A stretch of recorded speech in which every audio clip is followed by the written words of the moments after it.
A new published study might finally clear the air about the effects of drop sets.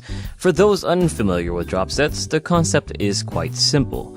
Instead of your traditional fixed sets, reps, and loading schemes, you take one set, start off with a relatively heavy weight, and do as many reps as you can. Once you hit failure, you immediately decrease the weight so you can continue to do more reps until you hit failure again. Repeat this continuous weight drop 3 or 4 times. The goal is to extend the set to recruit more muscle fibers and fatigue the muscle overall. At the end of the set, the trained muscle should feel absolutely beat.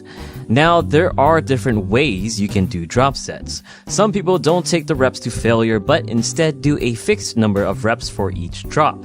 Some drop in increments, and some drop in percentages. And some do more than one set to really push their limits.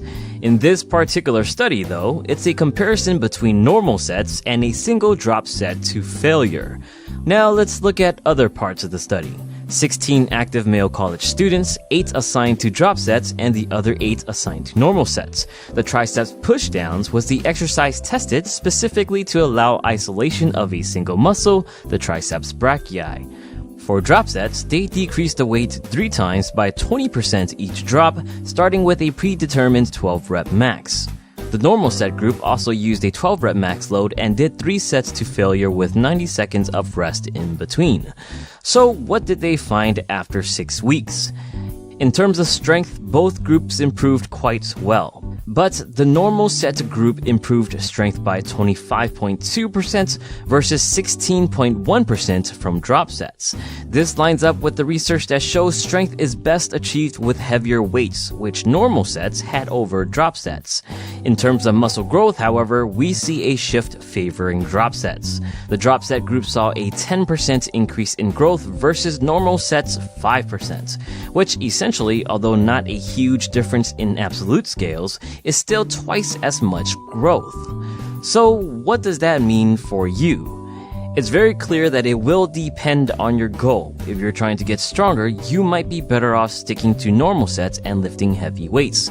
For those trying to build muscle, well, then drop sets might work for you. You can potentially build more muscle and essentially save more time doing so.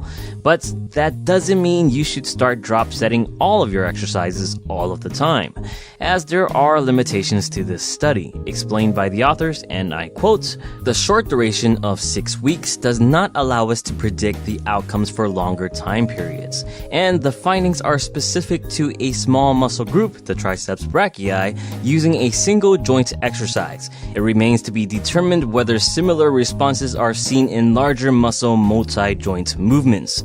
In short, there's no guarantee that growth benefits will exist past 6 weeks, nor is it guaranteed you will see similar results with movements such as squats and bench press.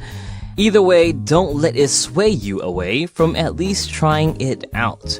After all, a little bit of change to your program can be a good thing, especially for those dealing with plateaus. Now, go get to dropping. What's your thoughts on the new info on drop sets? Worth it? Share your thoughts below. As always, thanks for watching.